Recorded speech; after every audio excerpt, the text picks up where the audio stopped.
திமுக தலைமை இருக்கு. ஒரு மணி நேரம் எங்க தலைவர் வந்து 5 நிமிஷம் பேசுனதுக்கே கொளத்தூர் தொகுதியில தோத்த கட்சி உங்களுடைய திராவிட முன்னேற்ற கழகம். எங்க கட்சியை பேசுறதுக்கு எந்த விதமான சொல்லவில்லை. முதல்ல வெற்றி பெற்ற நாங்க அமைதியா இருக்கிறோம். அமைதியா இருக்கிறோமா இல்லையா? இந்த 30 நாள் எங்கேயாச்சும் ஏதாவது தலக்கணம் வந்து நமக்கு துமுறு வந்து எங்கேயாச்சும் ஒரு கூட்டம் போட்டு நம்ம தலைவர் எங்கேயாச்சும் ஒரு கூட்டம் போட்டு ஏதாச்சும் பேசணுமா? நாங்க வெற்றி பெற்று நேரா நிர்வாகத்துக்குள்ள போயிட்டோம். 50 வருஷ பிரச்சனை, எங்க பார்த்தாலும் ஊழல், இதை தவிர எதுவும் தெரியல. அது சரி செய்யறது வேலையை செஞ்சுட்டு இருக்கோம். ஆனா திருப்பி டெய்லி மீட்டிங் போட்டு நம்மளுடைய வெற்றியை வந்து ஒரு கேவலமா பேசுறது. தமிழக வெற்றி கழகத்துடைய வெற்றி தமிழக வெற்றி கழகத்துக்கு அல்ல. தமிழக வெற்றி கழகத்துடைய வெற்றி பெண்களுக்கான, இளைஞர்களுக்கான வெற்றி. அந்த வெற்றியை நீங்க கொச்சைப்படுத்தினா பெண்களை கொச்சைப்படுத்தியதா அர்த்தம். அப்ப அதுக்கு பதில் கொடுக்கணுமா வேணாமா? அதனால பொதுச்செயலாளர் அண்ணன்ட்டையும் எங்களுடைய தலைவர் அண்ணன் கிட்டையும் ஒரு பர்மிஷன் வாங்கிட்டு திருப்பியும் திமுகவுக்கு ஒரு பதிலடி கொடுப்போம். திருப்பியும் சொல்லிட்டேன், அமைச்சரா வரல, தமிழக வெற்றி கழகத்தோட தொண்டரா வந்திருக்கேன். தொண்டனுக்கு பேசுறதுக்கு உரிமை இருக்கா இல்லையா? இருக்கா இல்லையா? இருக்கு. ஓகே. அப்ப ஒரு தொண்டன் என்ன நினைக்கணும் பேசுற இடத்துல நம்ம இருக்கிறோம். அப்ப இந்த வெற்றி ஏன் வரலாற்று ரீதியா இருக்கிறது? அதுல வந்து திரு மு க ஸ்டாலின் அவர்கள் சொல்றாரு, இளவரசர் உதயநிதி அவர்கள் சொல்றாரு, அதுல மு க ஸ்டாலின் அவர்கள் இன்னும் சொல்றாரு, கவர்ச்சினால இந்த வெற்றி அடைஞ்சிருச்சு. அந்த கவர்ச்சி தானே வேணும்னு சொல்லிட்டு உங்களுடைய மகன் உதயநிதியை சினிமா காமிச்சிங்க. கவர்ச்சி வந்துச்சா? படிப்பும் வரல, சினிமாவும் வரல, ஏதாவது ஒண்ணு வரணும். கடைசியில அரசியலும் வரல.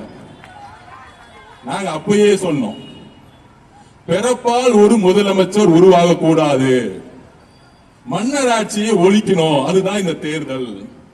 சொன்ன மாதிரி பெண்களும் இளைஞரும் மன்னர் ஆட்சியை ஒழிச்சிட்டாங்க.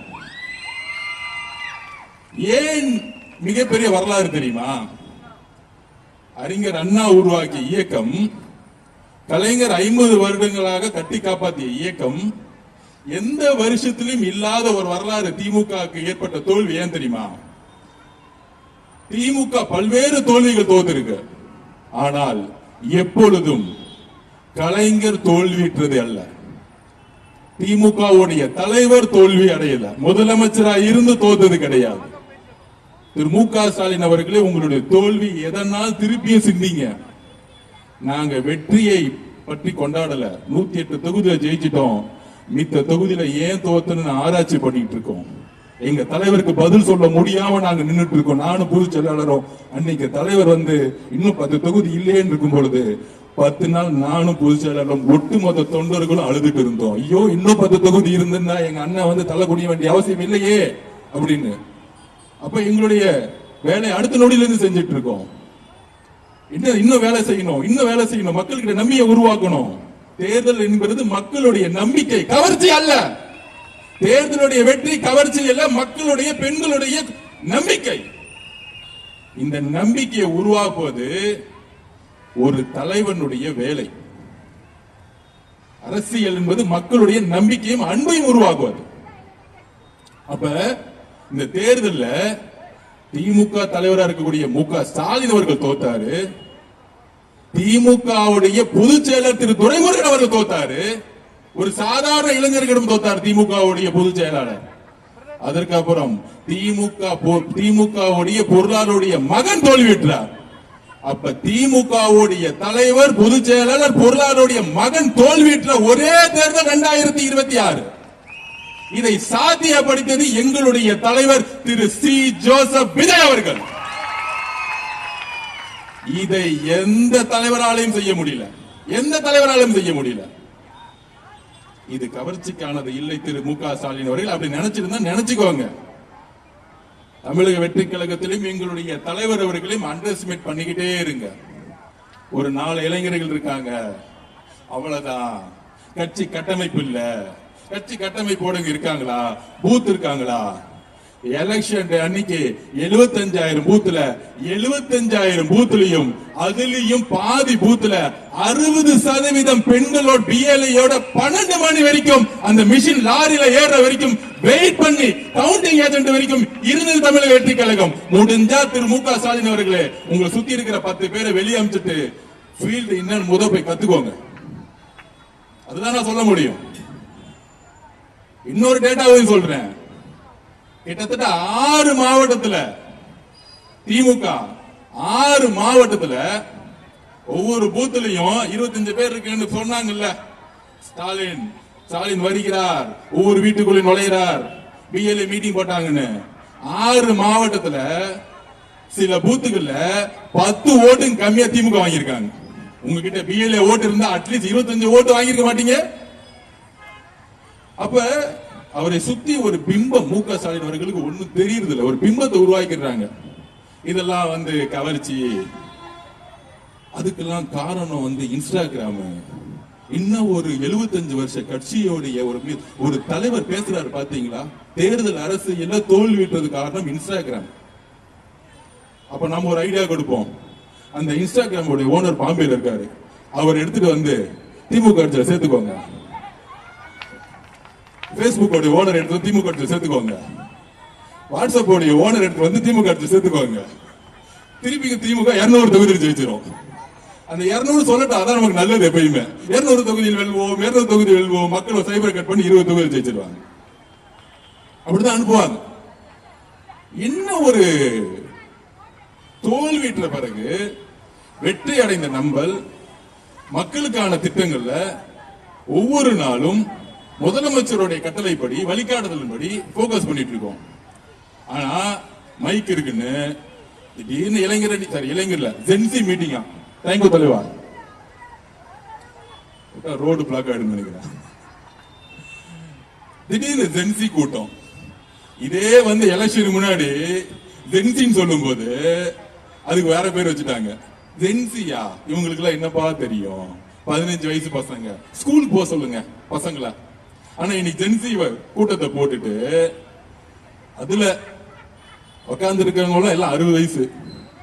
மேடை பேசுறவங்களுக்கு ஸ்கிரிப்ட் கொடுத்துட்டாங்க. பாவம் சின்ன பசங்க. அதுல இன்னொரு ரகசியம் சொல்றேன். என்கிட்ட கேட்டாங்க, அண்ணா நம்ம அறிவாலயம் பக்கம் ஜென்சி கூட்டம் போடுறாங்க, நாங்களும் கொஞ்சம் போயிட்டு வந்துடுறோம்னா ஒரு 1500 ரூபாய் கொடுக்குறாங்க. ஒரு தாட்டி வில்லிவாக்கத்துல நான் பிரச்சாரம் பண்ணிட்டு இருந்தேன். ரோடா ஒரு 20 பேரை கொடி பிடிச்சி அமைச்சிட்டு இருந்தாங்க. அதுல பாதி பேர் பெண்கள். என் வண்டியை பார்த்துட்டு திடீர்னு கொடியை போட்டுட்டு லாஸ்ட் எலெக்ஷனுக்கு ஒரு நாள் பண்ணி, அண்ணா ஒரு நாளைக்கு 2000 ரூபாய் கொடுக்குறாங்கண்ணா, நான் அப்படி போயிட்டு வந்துடுறேன், ஓட்டு உனக்கு தானே. நான் அன்னைக்கே நினைச்சேன் வில்லிவாக்கத்துல திமுக கொடி வச்சுட்டு இருக்க கொடிய நம்ம பெண்களை காசு கொடுக்குறாங்கன்னு 2000 ரூபாய் கொடுக்குறாங்க, போயிட்டு வந்துடுறேன். நான் ஜென்சி கூட்டத்துல பாதி பேர் நம்ம கூட்டம். அண்ணா ஒரு 1500 ரூபாய் கொடுக்குறாங்க, நான் போயிட்டு வரேன். நான் சொன்னேன், போயிட்டு வாங்க தம்பி, உள்ள என்னதான் பேசுகிறாங்கன்னு கேட்டுட்டு வாங்க அப்படின்னு சொன்ன உடனே அந்த பிரச்சாரத்தை நடத்துற என்ஆர் இளங்கோ அவரு நம்ம முதலமைச்சர் பேர் சொன்னா எல்லாம் கைதட ஆரம்பிச்சுட்டாங்க. இதுதான் திமுக இருக்கக்கூடிய ஜென்சி கூட்டம். அதுல 4 சின்ன பசங்களை பேச வச்சுட்டு ஏதாவது நல்ல கருத்தா பேச வச்சா பரவாயில்ல. அந்த பசங்க பாவம் காசு கொடுத்துட்டு ஸ்கிரிப்ட் கொடுத்துட்டு நாங்கள் எப்பொழுதும் யூபிஸாவே இருப்போம், நாங்கள் எப்பொழுதும் இந்த குடும்பத்தோட அடிமையாவே இருப்போம். இத தூக்கி தானே இந்த தலைவர் வந்தாரு, நாங்க வந்தோம். சோ இந்த மாதிரி இன்ஸ்டானால திமுக தோச்சுச்சு, இன்ஸ்டானால தோத்துட்டோம். திடீர்னு திமுக காரங்களா இன்ஸ்டாக்குள்ள போய் கண்ட பாட்டை பாடிக்கிட்டு இந்த மாதிரி திமுக ஒரு 4வது ஜெனரேஷன்ல இப்படி ஒரு அழிவை நோக்கி போகுமாங்கிறது எனக்கே வருத்தமா இருக்கு. பார்க்கவே பரிதாபமா இருக்கு. இவங்களை ஏத்து எப்படி பேசுறதுங்கிறதே இப்ப புரியல. அதுல அவங்க சொல்றாங்க, அதுல ஒருத்தர் யாரு திமுக பொருளாளர் கூட பையன், அது ஒரு பண்ணையாரு, மன்னார்குடியில தோத்தவர், திமுகவை எந்த கொம்பனாலும் அழிக்க முடியாது சொல்லி சிரிச்சுக்கிறாரு. தம்பி, மன்னார்குடியில தோத்து நிக்கிறேன்னு ஒரு வருத்தம் இருக்கா? மன்னார்குடியில தோத்துட்டேன்னு ஒரு வருத்தம் இருக்கா? எந்த கொம்பனாலும் அழிக்க முடியாத நீங்களே தோத்துட்டு நின்றுட்டு இருக்க. மன்னார்குடியில அவுட்டு, பொதுச் செயலாளர் அவுட்டு, தலைவர் அவுட்டு. இதுக்கு மேல என்ன கொம்பனால அழிக்க முடியாது? அதாவது அவங்க சொல்லிக்கிறாங்க, நீங்களே அழிக்க வேணாம், நாங்களே அழிச்சுக்கிறோம். நாங்களே பேசிக்கிறோம். அண்ணன் ஏ ராஜா வந்து பேட்டி கொடுத்தா போதும், செந்தில் பாலாஜி வந்து பேட்டி கொடுத்தா போதும், மக்களே கடுப்பாயிடுவாங்க. கரூர்ல நம்மளுடைய சகோதர சகோதரிகள் இறந்த பிறகு செந்தில் பாலாஜியும் அப்புறம் நம்ம நடிப்பு தலைவர் திரு மகேஷ் அவர்களுமே உண்மையை சொல்லிட்டாங்க நடிச்சு. அன்னைக்கு எப்படி நடிக்க ஆரம்பிச்சாங்களோ இன்னைக்கு வந்து பேட்டி கொடுத்துட்டு. அப்ப எதிர்கட்சியாக திருப்பியும் சொல்றோம், வெற்றி பெற்ற மமதையில் தமிழக வெற்றி கழகத்தில் நாங்க யாரும் பேசல. திமுக சிறந்த எதிர்கட்சியாக செயல்பட வேண்டும்.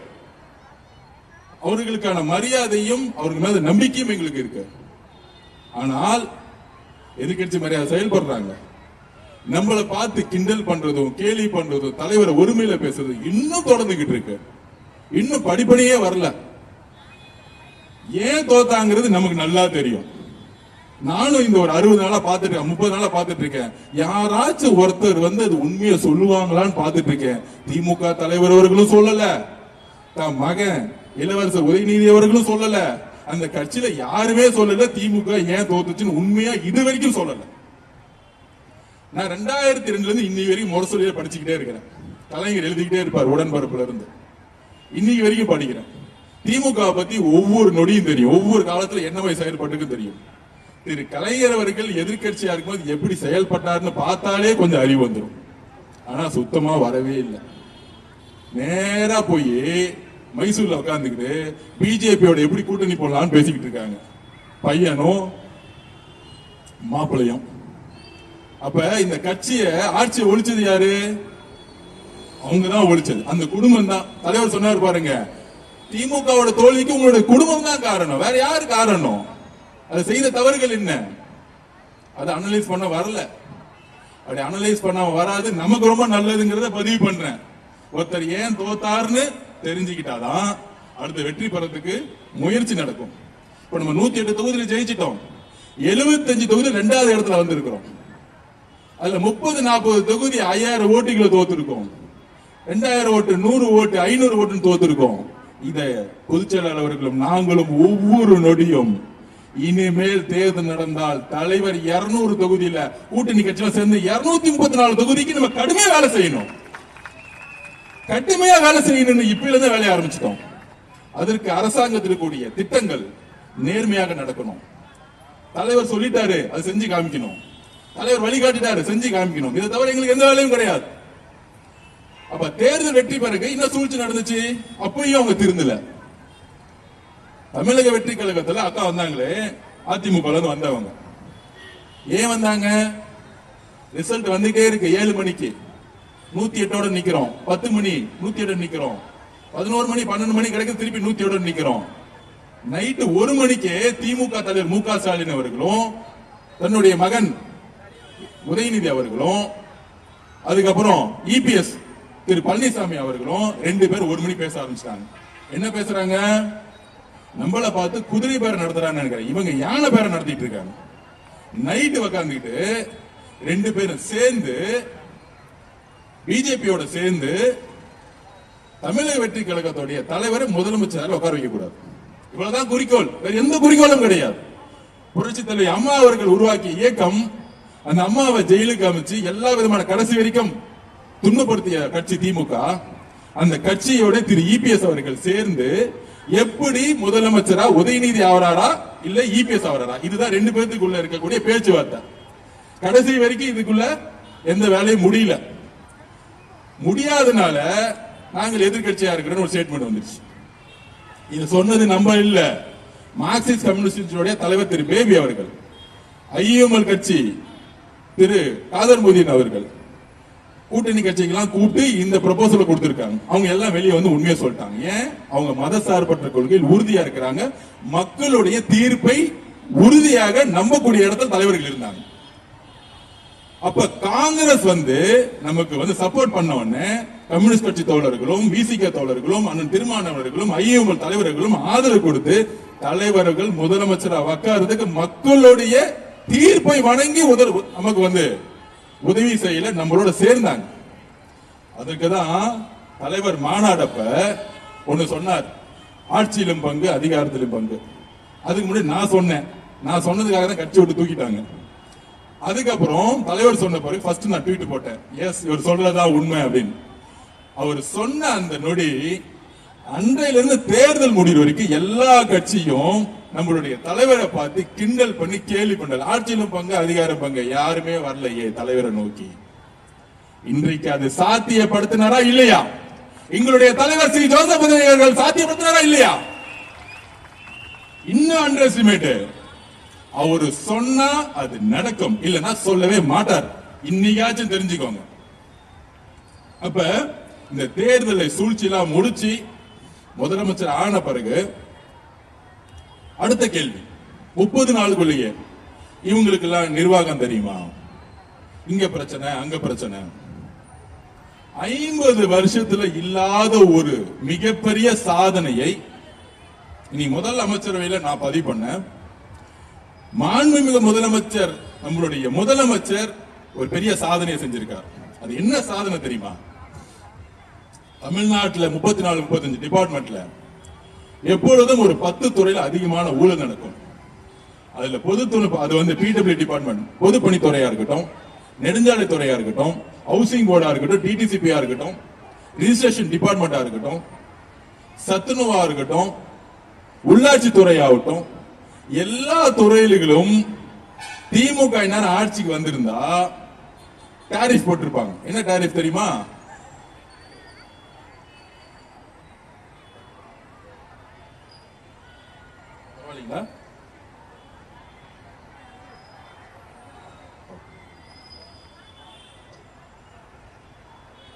ஓகே ஓகே, கொஞ்சம் ஓரமா வந்துருக்கு, உள்ள வந்துருங்க, எல்லாரும் உள்ள வந்து.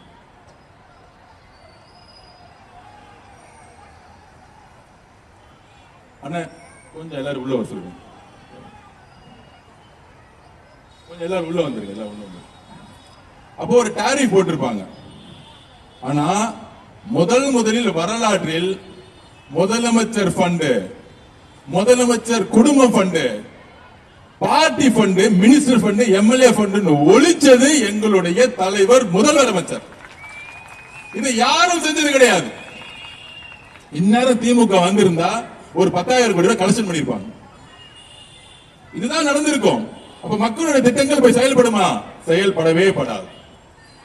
50 வருஷ பிரச்சனையை 30 நாள்ல ஒழிச்சிருக்காரு. இது நீங்க யாருக்கிட்ட வேணாலும், மீடியா நண்பர்கள் சரி, யாருக்கிட்ட வேணாலும் நீங்க ரிஜிஸ்ட்ரேஷன் டிபார்ட்மெண்ட் போங்க, இல்ல ஒரு வீடு கட்டணும்னா நீங்க ஹவுசிங் டிபார்ட்மெண்ட் போங்க, டிசிசிபி போங்க, சிஎம்டிஏ போங்க, இந்த வசூலிச்ச கும்பல் எல்லாம் எல்லாம் வெளியே ஓட்டாங்க. டாஸ்மார்க்னு சொல்லிட்டு கடையை பக்கத்துல டூப்ளிகேட்டா 100 கடை இருந்துச்சுன்னா 300 கடை டூப்ளிகேட் வச்சு ஓடிட்டு இருந்தாங்க திமுக காரங்க. ஏதாவது ஒரு டூப்ளிகேட் கடை இருக்கா? இப்ப மட்டும் ஏன் இல்ல? ஏனால் காவல்துறை நிமிர்ந்து செயல்பட்டு இருக்கு. அந்த காவல்துறை யாருடைய கண்ட்ரோல்ல இருக்கு? எங்களுடைய முதலமைச்சருடைய கண்ட்ரோல்ல இருக்கு. மிகப்பெரிய பிரச்சனை என்ன?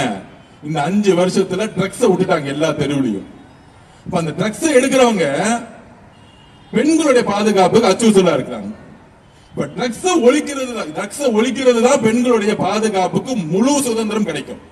அப்ப அதுக்கான பணிகளையும் அதுக்கான திட்டங்களையும் ஒவ்வொரு நொடியும் நல்ல காவல்துறை அதிகாரி அப்பாயின்மெண்ட் பண்ணி ட்ரக்ஸை எப்படி ஒழிக்க போறோங்கிறதுல முழு தீர்வையா உட்கார்ந்துட்டு இருக்காரு எங்களுடைய முதலமைச்சர். இந்த 5 வருஷத்துல பெண்களுக்கு தெரியும் இந்த ட்ரக்ஸ் உடைய கலாச்சாரத்தை, கஞ்சாவுடைய கலாச்சாரத்தை தெரு தெருவா அலோ பண்ணது யாரு? திரு மு க ஸ்டாலின் அவர்கள் தானே. அவரே பேட்டி கொடுத்தாரு. கடல் வழியா வருது, கஞ்சாலாம் கடல் வழியா வருது. நான் அப்பயே சொன்னோம், கஞ்சா கடல் வழியா வருது, ஆனா ரோடு வழியா சேல் பண்ணும்போது உங்க காவல்துறை என்ன பண்ணிட்டு இருந்தாங்க, உங்க எம்எல்ஏ என்ன பண்ணிட்டு இருந்தாங்க, உங்க கவுன்சிலர் என்ன பண்ணிட்டு இருந்தாங்க? அப்ப 50 வருஷம் பிரச்சனை, 5 வருஷம் கஞ்சா பிரச்சனை, ட்ரக்ஸ் பிரச்சனை. இத 30 நாள்ல சரி செய்யறதுக்கான ஆய்வை மேற்கொண்டு அதுக்கான அதிகாரிகள் அப்பாயின்மெண்ட் பண்ணி கீழே இன்ஸ்பெக்டர் வரைக்கும் மாற்றுதல் உருவாக்குறதுக்கான ஒரு பெரிய பிளான் தலைவர் பண்ணிட்டு இருக்காரு. நீங்க 5 வருஷம் இருந்தீங்க, ஒவ்வொரு தெருவும் கஞ்சா அலோ பண்ணீங்க. கஞ்சா அடிக்கிறவங்க என்ன பண்றாங்க? பெண்களுடைய பாதுகாப்புக்கு அச்சுறுத்தலா இருக்கிறாங்க, பாலியல் பலாத்காரத்தை பண்ணிட்டு இருக்காங்க. இப்ப நடந்த எல்லா பாலியல் பலாத்காரமும் கஞ்சா அடிச்சவங்களும் போதை பழக்கத்துல உள்ளானவங்க அடிச்சிருக்காங்க. அப்ப இந்த சமூகத்துல எவ்வளவு பெரிய பிரச்சனையை இந்த போன 5 வருடம் உருவாக்கி இருக்காங்க. என்றைக்காச்சும் இளவரசர் உதயநிதி அவர்களே இந்த கஞ்சா பிரச்சனைக்காக ஒரு ரிவ்யூ போட்டிருப்பீங்களா? நீங்க துணை முதலமைச்சரா இருக்கும் பொழுது இளைஞர்களுக்கான கட்சியா இருந்தீங்க, ஸ்போர்ட்ஸ் மினிஸ்டரா இருந்தீங்க, நீங்க போட்டீங்களா? ஸ்போர்ட்ஸ் மினிஸ்டர் முதல்ல என்ன கூப்பிட்டு சொன்ன தலைவர் என்ன சொன்னாரு, எல்லா இடத்துலயும் சென்னை முதல் எல்லா இடத்துலயும் ஸ்போர்ட்ஸ் கிரவுண்ட் கட்டுங்க, எந்த இளைஞர்களும் கஞ்சா பழக்கம் போவோம், விளையாட்டை வந்து ஊக்கப்படுத்துங்க. எவ்வளவு பட்ஜெட் ஆனாலும் பரவாயில்ல. முதல் மீட்டிங் ஒரு ஸ்போர்ட்ஸ் மினிஸ்டர்னா சும்மா ஒரு 300 கோடி ரூபாய் பட்ஜெட் கிடையாது. எல்லா இடத்துலயும் ஸ்போர்ட்ஸ் உருவாக்குங்க, பெண்களை ஸ்போர்ட்ஸுக்கு கொண்டு வாங்க. நாங்க ஓடிக்கிட்டு இருக்கோம், செயல்ல உட்கார்ந்துகிட்டு இருக்கோம். எந்த அமைச்சரும் 1 ரூபாய் காசு வாங்கல. தைரியம் இருந்தா ப்ரூவ் பண்ணுங்க. இளவரசர் உதயநிதி அவர்களை தைரியம் இருந்தா ப்ரூவ் பண்ணுங்க. தைரியம் இருந்தா உதயநிதி அவர்களை ஒரு பிரஸ் மீட் வச்சு நான் இன்னைக்கு சொல்றேன், தைரியம் இருந்தா எதிர்கட்சி தலைவரா நீ உட்கார்ந்துருக்கீங்க. ஆனா நமக்கு ஒரு குறிக்கோள் வச்சுக்கணும். மன்னர் ஆட்சியில பிறப்பால முதலமைச்சர் உருவாகக்கூடாதுன்னு நினைச்சோம். இனிமேட்டு எதிர்கட்சி தலைவரா உருவாகக்கூடாது, அதையும் கொஞ்சம் ஒழிச்சு விட்டுருந்தோம். ஜெயிச்சு முடிச்ச ஒரு 59 ஜெயிச்சுட்டு எதிர்கட்சி தலைவரா ஆக்கிட்டாங்க அவங்க அப்பா. திருந்தவே திமுக சட்டமன்றத்துக்கு வரவே வராத போன தாட்டி இருந்த துணை முதலமைச்சர் எதிர்கட்சி தலைவர். ஏன் தெரியுமா? எதிர்கட்சி தலைவர்னா கேபினெட் ரேங்க், கவர்மெண்ட் வீடு கொடுத்துரும், கார் கொடுத்துரும், எல்லாம் ஒரு பேரு கிடைச்சிரும். வாங்க சட்டசபைக்கு வாங்க, வெயிட் பண்றோம், நீங்க என்ன பேசுறீங்கன்னு நாங்களும் பார்க்கிறோம். அப்ப 5 வருஷத்துல ஒரு பாலியல் பலாத்காரம் திரு உதயநிதிகள் போனதே கிடையாது, ஒரு ரிவ்யூ மீட்டிங் போட்டது கிடையாது, ஒரு கஞ்சா சேல்ஸுக்கு ஒரு ரிவ்யூ மீட்டிங் போட்டது கிடையாது. இன்றைக்கு தைரியம் இருந்தா இளவரசர் உதயநிதி அவர்களே ஒரு பிரஸ் கான்ஃபரன்ஸ் வச்சு, எங்களுடைய ஆட்சியில திரு நேரு அவர்கள் துறையை சுத்தமா வச்சிருந்தாரு, திரு வேலு அவர்கள் ஒரு காந்தியவாதி, நெடுஞ்சாலை துறையிலும் பிடபிள்யூ திருடவே இல்லை, திரு செந்தில் பாலாஜிகள் மின்துறையிலும் 10 ரூபாய் டாஸ்மார்க் சாரி அந்த 10 ரூபாயை திருடி எங்களுக்கு எல்லாம் மேல கொடுக்கவே இல்லை. திரு செந்தில் பாலாஜி திட்டவே கூடாது, அது தப்பு. செந்தில் பாலாஜி திருட சொல்லி அந்த பணத்தை எடுத்துட்டு போய் கொடுத்தது யாரு? உங்களுடைய மருமகனுக்கும் உங்களுடைய மகன் உதயநிதி அவர்களுக்கும் பங்க பிரிச்சுக்கிட்டது யாரு? திரு மு.க. ஸ்டாலின் தன்னுடைய மகனுக்கும் மருமகனுக்கும் பங்க பிரிச்சுக்க கொடுத்து விட்டாரு. அப்ப இந்த அமைச்சர்கள் எதுக்காக வச்சிருந்தாங்க? ஊழல் செய்யறதுக்காக மட்டுமே வச்சிருந்தாங்க. அதனாலதான் 30 மினிஸ்டர்ல 15 மினிஸ்டர் சாதாரண ஏழையா இருந்தக்கூடிய எங்களுடைய இளைஞர்கள்கிட்டையும் சாதாரண எங்க சகோதரிகளிட்டையும் எங்க தோத்து போயிருக்கீங்க. திருப்பூர்ல ஒரே ஒரு ஓட்டுல ஒரு அமைச்சர் தோத்தாரு. அவருடைய பின்புலம் யார் தெரியுமா? ஒரு சாமானிய இளைஞன். சொன்னாங்க இளைஞரால் என்ன புரட்சி உருவாக்க முடியும்னு.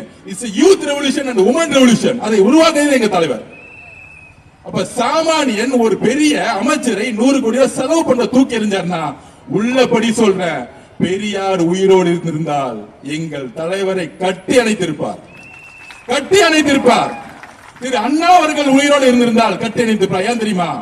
அவரு வேட்பாளர் அனௌன்ஸ் பண்ணும் பொழுது அதுக்கு முன்னாடி பிரச்சாரம் எல்லாம் விஜய் தான் பிரச்சாரம் பண்ணிட்டு இருந்தாங்க.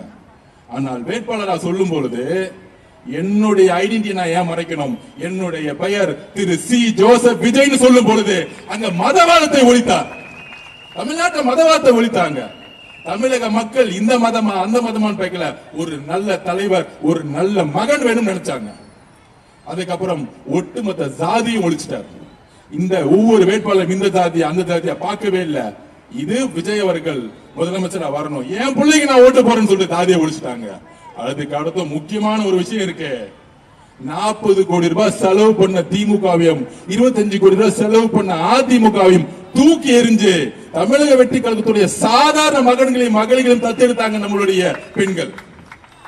இது சாதாரண வெற்றி இல்லை திரு உதயநிதி அவர்களே. உங்களுக்கு அது புரியாது. ஏன்னா பிறப்பால நீங்க எதிர்கட்சி தலைவர் ஆயிட்டீங்க. என்னைக்குமே கிரவுண்ட் பாலிடிக்ஸ் உங்களுக்கு புரியவே புரியாது. கேலி பண்ண தெரியும், கிண்டல் பண்ண தெரியும். இந்த நல்லா பணக்கார பசங்க எல்லாம் ஸ்போர்ட்ஸ்ல ஓடும் போது ஒரு பையன் ஷூல நான் பார்த்து கிண்டல் பண்ணுவான். அவன் நல்லா ஷூ போட்டிருப்பான். ஷூ போட்டுறவங்க ஓட தெரியாது, வெறும் காலால ஓடுவாங்க தெரியுமா? அவன் தான் ஜெயிப்பான். அதுதான் தமிழக வெற்றி கழகம். ஆர்கே நகர் என்பது என்ன? இந்த அளவுக்கு 60% ஸ்லம்ஸ் இருக்கக்கூடிய குடிசை பகுதியில் இருக்கக்கூடிய ஏரியா. ஆனால் இன்றைக்கு நீங்க சட்டமன்ற உறுப்பினராக ஒருத்தர் தேர்ந்தெடுத்திருக்கீங்களே, இன்னைக்கு அமைச்சரா இருக்கீங்களே, ஒரு சாதாரணமல்ல, நிதி அமைச்சர். எங்களுடைய தலைவர் நிதி அமைச்சரா உட்கார வச்சிருக்காரு. தமிழ்நாட்டுக்குரிய ஒவ்வொரு டிபார்ட்மெண்ட் பணம் போடணும், அவருடைய சைடு வேணும். அப்ப 5 வருஷம் கழிச்சு எங்களுக்கு நம்பிக்கை இருக்கு. அண்ணா சொன்னாரு தலைவர் வருவாருன்னு. திருப்பியும் சொல்றேன், தலைவர் எல்லா தொகுதிக்கும் வருவாரு. மக்களை பார்க்க வரல, ஒவ்வொரு திட்டங்களும் திட்ட பணிகள் முடிஞ்சு தொடங்கி வைக்க வருவார். குடிசைகளை தூக்கி எறிஞ்சு ஒரு வீடு கட்டும் போது வருவார். ஒரு கல்யாண மண்டபம் கட்டிட்டு ஒரு ஏழை ஒரு சாதாரண பெண்ணு ஐயோ கல்யாணம் பண்றது காசு இல்லைன்னு நினைக்கும் போது கவர்மெண்ட்ல ஒரு பெரிய கல்யாணம் கட்டி நீ போய் கல்யாணம் பண்ணுவான், கல்யாணம் பண்ண திறக்க வருவார். இப்படி ஒவ்வொரு திட்டங்களும் திறக்க எங்களுடைய தலைவர் வருவார். அதுதான் அவருடைய குறிக்கோள். வெறும் கையோட வரவே மாட்டார் இனிமேட்டு. அப்ப திமுகவுடைய தோல்வி அவங்க என்னைக்கும் நினைச்சு பார்க்கவே மாட்டாங்க. திருப்பி நம்மளை கிண்டல் பண்ணிக்கிட்டு, கேலி பண்ணிக்கிட்டு, அண்டர்ஸ்டிமேட் பண்ணிக்கிட்டே இருப்பாங்க. இப்ப கூட ரீசெண்டா உள்ளாட்சி துறையில ஜெயிச்ச எல்லா திமுக மேயர்களும் நகராட்சி தலைவர்களும் நம்மளுடைய சட்டமன்ற உறுப்பினர்களுக்கும் சப்போர்ட் பண்றதே கிடையாது. வேணுக்குனவே எந்த பணியும் செய்ய விடாம, குப்பைல விடாம, தண்ணி பிரச்சனை வந்து வேணுக்குனே பண்றாங்க. இந்த கவர்மெண்ட் கெட்ட பேர் கிடைக்கணும். அதை நான் பதிவு பண்ணிடுறேன். திமுக கெட்ட சிந்தனை தெரியுங்களா? இன்றைக்கும் மேயரா, நகராட்சி தலைவரா, சேர்மனா உட்கார்ந்துகிட்டு ஊழல் இன்வெஸ்ட் பண்ண முடியாது. அதை கிளீன் பண்ணியாச்சு. ஆனா எந்த வேலையும் செய்ய விடாம மாண்புமிகு முதலமைச்சர் கெட்ட பேர் வரணும்னு சொல்லிட்டு, அமைச்சர் கெட்ட பேர் சொல்லிட்டு, இந்த உள்ளாட்சி துறையில எந்த குப்பையை எடுக்க விடுறதில்ல, தண்ணி விடுறதில்ல, கரண்ட வேணுங்கனே கட் பண்றது, இதெல்லாம் செய்யறது யார் தெரியுமா? திமுகவுடைய உள்ளாட்சியில் கூடிய மேயர்கள். அதோட வெளிப்பாடு என்ன தெரியுமா? 108 தொகுதியில நம்ம ஜெயிச்சோம். எனக்கு ரொம்ப கஷ்டமா இருந்துச்சு. முதலமைச்சர் குடும்பம் எனக்கு எதிராக வந்து பிரச்சாரம் பண்ணாங்க. ஆனா ஒரே ஒரு வெற்றி வந்து எனக்கு கண் கலங்கினேன். நான் இன்னும் அந்த சகோதரிகிட்ட நான் பேசக்கூட இல்லை ஜெயிச்ச பிறகு. அது யாருன்னா, நான் பொதுச்சாளர்கிட்ட சொல்லிருப்பேன், நம்மளுடைய திருவிக நகருடைய சட்டமன்ற உறுப்பினர் பல்லவி அக்கா. தலைவர் தேர்ந்தெடுத்துட்டாரு வேட்பாளரா. நான் கேட்டேன், அப்ப அண்ணே 8 மாசம் கர்ப்பிணியா இருக்கிறாங்க, ஒவ்வொரு தெருவா நடந்து போகணுமே, அவங்க போவாங்களாண்ணே, கொஞ்சம் கஷ்டமா இருக்கு. நான் அப்பயே சொன்னேன், அண்ணா ஏன்னா அந்த கஷ்டப்படுத்துறீங்க, ஆனா ஜெயிச்ச முடிச்ச பிறகு நம்ம வந்து தலைவர்கிட்ட சொல்லி, நீங்க தலைவர்கிட்ட சொல்லி இன்னொரு போஸ்டிங் கூட கொடுத்துடலான்னு. அதுக்கு அந்த அக்கா வந்து தலைவர்கிட்ட சொன்னாங்க, பொதுஜன சொன்னாங்க தலைவர்கிட்டையும், 8 மாச குழந்தை இல்ல, 9 மாச குழந்தை இல்ல தலைவரே, நீங்க எனக்கு வாய்ப்பு கொடுத்துட்டீங்க, நான் நடந்து என் குழந்தையோட போறேன், என் குழந்தை பிறக்கும் பொழுது நீங்க முதலமைச்சரா இருப்பீங்க. எவ்வளவு உணர்வு பூர்வமான இயக்கம், எவ்வளவு உணர்வுபூர்வமான இயக்கம். பெண்கள் தலைவர் மீதும் சரி, கட்சி மீது எவ்வளவு உணர்வுபூர்வமாக, அன்பாக, நம்பிக்கையாக இருக்கக்கூடிய இயக்கம். ஒரு அம்மாவுக்கு பெரிய விஷயம் என்னங்க, தன்னுடைய குழந்தைங்க, அந்த குழந்தையும் பாதுகாத்து நடந்து நடந்து எம்எல்ஏ ஆன எங்க சகோதரிய ஒரு ஃபங்க்ஷன்ல நம்மளுடைய மேயர் அக்கா ஒரு கேண்டல் கொடுக்க கூடாம, நாங்கள் இதுவரைக்கும் கவர்மெண்ட் ஃபங்க்ஷன்ல கட்சியை பார்த்தது கிடையாது. எங்க தலைவருடைய வளர்ப்பு நாங்கள் அப்படி யாரையும் அவமரியாதை படுத்துறதோ, யாரையும் வந்து மாற்று கட்சியை நினைச்சது கிடையாது. எல்லாருக்குமான மரியாதை கொடுத்திருக்கோம். ஆனா ஒரு சாதாரண ஒரு கவர்மெண்ட் ஃபங்க்ஷன்ல புரோட்டோகால் படி சட்டமன்ற உறுப்பினர் மேயருக்கு அப்புறம் இருக்க வேண்டியது, ஒரு கேண்டல் கூட கொடுக்காம, மேயருங்கிற ஒரு அகங்காரம் இருக்குல்ல, அந்த அகங்காரம் எங்க வந்துன்னா திமுகங்கிற ஒரு அகங்காரம் இருக்குல்ல, அந்த அகங்காரம் எங்க வந்துச்சுன்னா பிறப்பால் ஒருத்தர் முதலமைச்சரா உருவாக்கினாங்கல்ல திரு மு.க. ஸ்டாலின், தன்னுடைய இளவரசர் உதயநிதி கொடுக்கக்கூடிய அந்த வழிகாட்டுதல் இருக்குல்ல, அந்த துமுறு இருக்குல்ல, இன்னொரு ஆளுங்கட்சி நினைக்கக்கூடிய துமுறு இருக்குல்ல, அந்த திமுறை உடைக்கிறதுக்கு நாங்க திருப்பி திருப்பி வேலை செஞ்சுக்கிட்டே இருப்போம். இது வரைக்கும் நாங்க பதில் சொல்லல. எப்ப எங்களுடைய சகோதரி பல்லவி அக்காவை நீங்க அவமானப்படுத்துறீங்களோ, திரு உதயநிதி அவர்களே, உங்க நெத்தி முன்னாடி சேலஞ்ச் பண்றேன். ஒரு சாதாரண தொண்டனா இங்க இருக்கக்கூடிய ஆர்கே நகர் மக்கள் இங்க இருந்து ஆரம்பிக்கிறோம் சேலஞ்ச். இன்னும் 8 மாசத்துல உள்ளாட்சி தேர்தல் நடக்க போகுது. 8 மாசத்துல 8 மாசம் நடக்க போகுது. தைரியம் இருந்தா, தில் இருந்தா, 75 வருஷம் திமுகவா இருந்தா, பெரிய ஆழமா இருந்தா, 25 மேயர்ல ஒரே ஒரு மேயரை ஜெயிச்சிருங்க. ஒரு மேயர், ஒரே ஒரு மேயர். இதே சென்னையில டெபாசிட் வாங்குறீங்களா இல்லையான்னு பாருங்க. எங்களுடைய தேர்தல் வேலையை நேற்றே ஆரம்பிச்சிட்டோம். எங்க அவமானப்பட்டார்களோ, எங்களுடைய பல்லவி சகோதரி எங்க அவமானப்பட்டார்களோ, அந்த நொடியே நாங்கள் தேர்தல் வேலையை ஆரம்பிச்சிட்டோம். உங்களுக்கு பதில் கொடுக்கிறதுக்கு அடுத்த உள்ளாட்சி தேர்தல் ஒரே ஒரு மேயர் ஜெயிச்சிருங்க. அப்ப நான் ஒத்துக்கிறேன், நீங்க திமுக யாரால அசைக்க முடியாதுன்னு. ஒரு மேயர். இது நேரடியா எதிர்த்து ஸ்ட்ரெயிட்டா நெத்திய பார்த்து பின்னாடி பார்த்து பேசுறது இல்ல. உதயநிதியோட முகத்துக்கு நேரா என் கையோடைய சுண்டு விரல வச்சு காமிக்கிறேன். ஒரு மேயரை நீங்க ஜெயிச்சு காமிச்சிருங்க.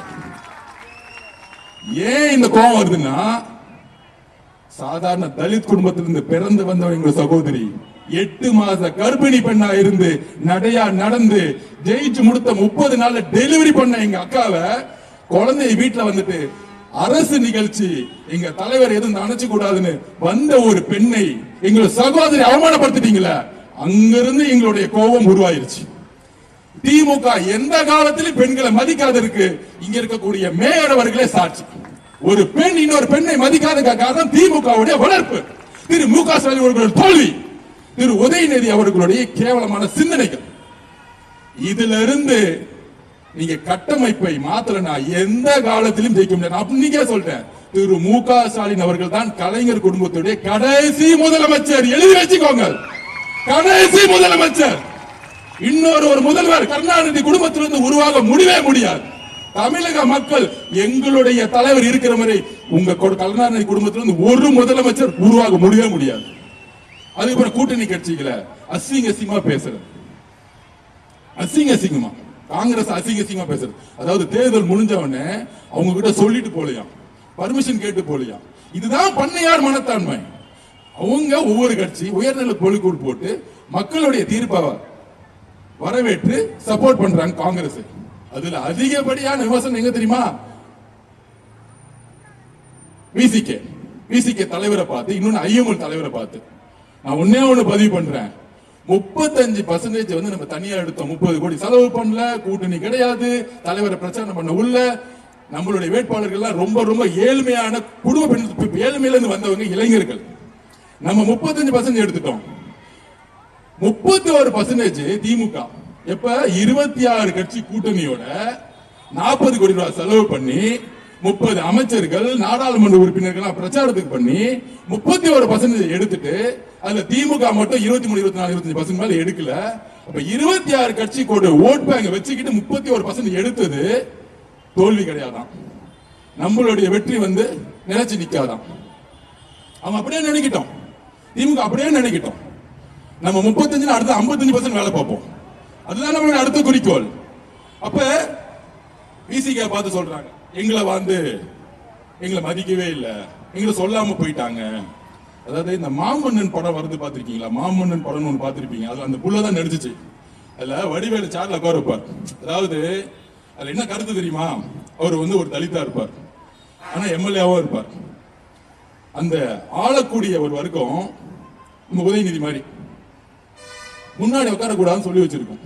அந்த சேர்ங்கிறது ஒரு அதிகாரம். அம்பேத்கர் என்ன சொல்லுவாருன்னா, தீண்டாமை என்பது என்னன்னா ஒரு சாமானியன் ஒடுக்கப்பட்டவன் அதிகாரத்துக்குள்ள வரணும்னு நினைக்கும் பொழுது ஒரு ஆளுங்கட்சியா இருக்கக்கூடிய மனப்பான்மை, நீ எல்லாம் அதிகாரத்துக்கு வரலான்னு ஒரு எண்ணம் வரும் பாத்தீங்களா? நீ ஒரு பெண், நீ எல்லாம் எம்எல்ஏ ஆகலாமா? நீ ஒரு பெண், நீ எல்லாம் மினிஸ்டர் ஆகலாமா? நீ ஒரு சாதாரண குடும்பத்துல ஒரு ஆட்டோ ஓட்டக்கூடிய மகள், ஒரு விவசாய குடும்பத்துல வந்தவங்க, நீ எல்லாம் எம்எல்ஏ ஆகலாமா? நீ எல்லாம் எம்எல்ஏ ஆகலாமான்னு இந்த பணக்காரர் உட்காரத்துல உட்காந்துக்கிட்டு இந்த உதயநிதி மாதிரி இருக்கக்கூடிய பிறப்பால் அதிகாரத்தில் இருப்பாங்க பாத்தீங்களா? அவங்க எல்லாம் கேள்வி கேட்டுட்டே இருப்பாங்க. அப்ப நம்மளுடைய தலைவர் ஆட்சியில் அதிகாரம் சொன்ன மாதிரி, அம்பேத்கர் சொன்ன மாதிரி அதிகாரத்துக்குள்ள நீ வரணும்னா ஒரு ஆதிக்கத்தில் இருக்கிறவங்க குறை கொடுப்பாங்க. அந்த மாமன் படத்தோட சீன் அப்படிதான் இருக்கும். அப்படி வந்து உக்காரலாம் நினைக்கும் பொழுது அந்த ஒரு வில்லனா இருக்கக்கூடியவர், ஆதிக்க மைண்ட் செட் இருக்கவர், நீ எல்லாம் உட்காரக்கூடாது என் முன்னாடி, உட்கார்ந்தா அவன் அடிப்பன்னு சொல்லக்கூடிய மனநிலை தான் இப்ப திமுக. விடுதலை சிறுத்தைகள் கட்சியோடைய குறிக்கோள் என்ன? அந்த கட்சி அதிகாரத்துக்கு வரணும். திமுக வந்து காலம் முழுசும் அடிமையா இருக்கிறது அவங்களுடைய குறிக்கோள். அப்ப அவங்களுக்கு ஒரு வாய்ப்பு கிடைக்கும் பொழுது என்ன பண்ணிருக்கணும்? திமுக ரொம்ப சந்தோஷமா அமைச்சர்ல பங்கெடுத்து உங்களுடைய மக்களுக்கு சேவை செய்யுங்க. இதுதானே ஒரு மனப்பான்மை, நல்ல மனப்பான்மை. அந்த எண்ணம் வரல, அவங்க அதிகாரத்துக்குள்ள போயிட்டாங்களாம். உடனே கேவலமான தலைவர் பேசுறது, அந்த கட்சி தொண்டர்களை பத்தி பேசுறது. அதுக்கப்புறம் ஐயூமல் தலைவர், அவருக்கு 90 வயசு ஆயிடுச்சு. இவங்களோட 60 வருஷம் கூட்டணியில் இருந்தாங்க. காங்கிரஸோட கேரளாவில் இருக்க தலைவருக்கு ஒண்ணு சேர்ந்ததுனால இங்க நீங்க ஜனநாயக சக்தி டிவிக்கோட சேர்ந்துக்கோங்க, அமைச்சர்களை பங்கெடுத்துக்கோங்க. இஸ்லாமிய தோழர்கள் ஒரு கட்சியாக காகிதம் இல்லத்துக்கு அப்புறம் அமைச்சரவையில் பங்கெடுத்ததே கிடையாது. இவங்க சும்மா பேருக்கு கட்சியில ஒரு அமைச்சரை போடுவாங்க, எந்த விதமான அதிகாரம் கொடுத்ததே கிடையாது, சும்மா பேரு கொடுப்பாங்க. அப்ப ஐஎம்எல் கட்சியோட குறிக்கோள் என்ன? 60 வருஷம் 75 வருஷம் கட்சி, அவங்க ஒரு அமைச்சர் ஆகணும்னு நினைப்பாங்க. அப்ப நம்மளுடைய தலைவருடைய வெற்றி எங்க தெரியுமா முழுமை பெறுது? அவர் சொன்னார், பதவியேற்று முடியும் பொழுது ஐஎம்எல் மினிஸ்டரும் விசிகே மினிஸ்டர் திரு வன்னியரசு அவர்களும் பதவியேற்று முடிச்ச உடனே தலைவர் சொன்ன வார்த்தை என்ன தெரியுமா? தலைவரை பார்த்து, நான் முதலமைச்சர் ஆன உடனே சந்தோஷம் இல்லைங்க, இன்றைக்குதான் என் மனசு நிறைவடைதுன்னு சொன்னார். இந்த மனப்பக்குவம் 75 வருஷம் கட்சியா இருக்கக்கூடிய திரு மு க ஸ்டாலின் அவர்கள் உங்களுக்கு இல்லையே. இங்க தலைவர் நினைச்சிருந்தா ஐயோ உங்களுக்கு கொடுக்க வேணாம், நம்ம கட்சியில இருந்து ஒருத்தர் கொடுத்திருக்கலாமே. பிசிக்கு கடைசி வரைக்கும் நாங்க வெளியிருந்து ஆதரவு கொடுக்கிறோம், மினிஸ்டர் வேணாம்னு சொன்னாங்க. எங்க தலைவர் சொன்னாரு, நீங்க 40 வருஷம் கஷ்டப்பட்டிருக்கீங்க, நீங்க தயவு செஞ்சு அமைச்சரவைக்குள்ள வந்துருங்க. ஏனென்றால் வன்னி அரசுடைய அமைச்சருங்கிறது வன்னி அரசுக்கான அமைச்சர் இல்ல, ஒட்டுமொத்த தலித் மக்களுக்கான அமைச்சர் அப்படின்னு சொன்னது எங்களுடைய தலைவர். ஐயங்களுடைய அமைச்சர் ஒரு கட்சிக்கான பிரதிநிதித்துவம் அல்ல, இஸ்லாமிய சகோதரர்களுக்கான பிரதிநிதித்துவம் சொன்னது எங்களுடைய தலைவர். இந்த மனப்பக்குவம் 75 வருஷம் அரசியல் கட்சிக்கு உங்களுக்கு இல்லையே. யாருக்கு அரசியல் தெரியல, யார் அரசியல் புரிஞ்சுக்கிட்டு இருக்கா? எங்களோட தலைவருக்கு புரியக்கூடிய அரசியலும் பக்குவமும் அன்பும் நம்பிக்கையும் உங்களுக்கு இல்லையே. ஏன்னா சுயநலம், தாம் மகள் மட்டுமே சம்பாதிக்கணும், தாம் மகன் மட்டுமே முதலமைச்சர் ஆகணும், கழகம்னா குடும்பம், குடும்பம்னா கழகம், இப்படியே பேசிக்கிட்டே இருக்கு, கட்சி ஒழிஞ்சிரும். இது மட்டும்தான் காரணம். இந்த டயலாக் பேசிக்கிட்டே இருங்க, வாழ்க்கை ஃபுல்லா கட்சி ஒழிஞ்சிரும். அப்ப தலைவருக்கு இருக்கக்கூடிய முதிர்ச்சியும் பொறுமையும் அன்பும் இல்லையே. இப்ப தெரியுதா கூட்டணி கட்சிகள்லாம் ஏன் வந்து நம்ம கூட சேர்ந்தாங்கன்னு? நம்பிக்கையும் தன்னுடைய பிரதிநிதித்துவமாக சேர்ந்தாங்க. அப்ப புதிய அரசியல் உருவாகிருச்சு. நமக்கு எதிரி இருக்காங்க பேசணும்னா தலைவர் சொல்லக்கூடிய வழியில் நாம் உண்மையான நிர்வாகத்தை உருவாக்குவோம். ஊழல் இல்லாத நேர்மையான உலக பெண்கள் பாதுகாப்புக்கு முக்கியத்துவம் எப்போதும் தலைவர் கொடுப்பார். அதனால திமுக அதிகமான பதில் சொல்றதோட இதோட பேசி முடிச்சுட்டு நிர்வாகத்துக்கான பணிகளை நம்ம செய்வோம். தமிழக மக்களுக்கு நாங்க பதிவு பண்றது என்னன்னா, ஒரு வருஷம் பாருங்க, ஒட்டுமொத்த தமிழ்நாடு மிகப்பெரிய மாறி இருக்கும். ஒரு பெரிய நிர்வாகத்தை மாத்திருப்பார் எங்களுடைய தலைவர். சோ ஆர்கே நகருடைய மக்களுக்கு என்னுடைய கோடான கோடி நன்றிகள். ஒரு நல்ல எம்எல்ஏவை தேர்ந்தெடுத்து அண்ணன் கிட்ட நான் எப்பவுமே சொல்லுவேன், 40% 50% மக்கள் இன்னும் குடிசையில் வாழ்றாங்க. நம்மளுடைய தலைவர்கிட்ட சொல்லி ஒரு வீடை கட்டி கொடுப்போம், சிமெண்ட் வீடுல இருக்கட்டும், சாதாரண மக்கள் எல்லாரும் ஈக்குவலா இருக்கிற மாதிரி ஒரு வீடு இருக்கட்டும், நல்ல கல்வி இருக்கட்டும். கண்டிப்பாக நிதித்துறை அமைச்சரா இருக்கவர் கண்டிப்பாக செய்வார். அவர் ஊழல் செய்ய வரல, காசு சம்பாதிக்க வரல. நாங்க எல்லாரும் சரி ஆதரவு நான் காசு சம்பாதிக்க வரல. எல்லா தொழிலையும் தூக்கி போட்டு ஏன் என் குடும்பத்தில் இருக்க உறுப்பினர்கள்லாம் வந்து எனக்கு எதிராக வந்து பிரச்சாரம் பண்ணாலும் தனி மனிதனாக வந்து தலைவரோட சேர்ந்த பிறகு மக்கள் தான் சொல்லிட்டு கடைசி முழுசும் வாழ்க்கை முழுசும் வந்து தலைவரோட வந்து இணைஞ்சு மக்கள் பணியாக நாங்க செஞ்சுட்டு இருக்கோம். அதனால வாய்ப்பு கொடுத்ததுக்கு மிகப்பெரிய நன்றி.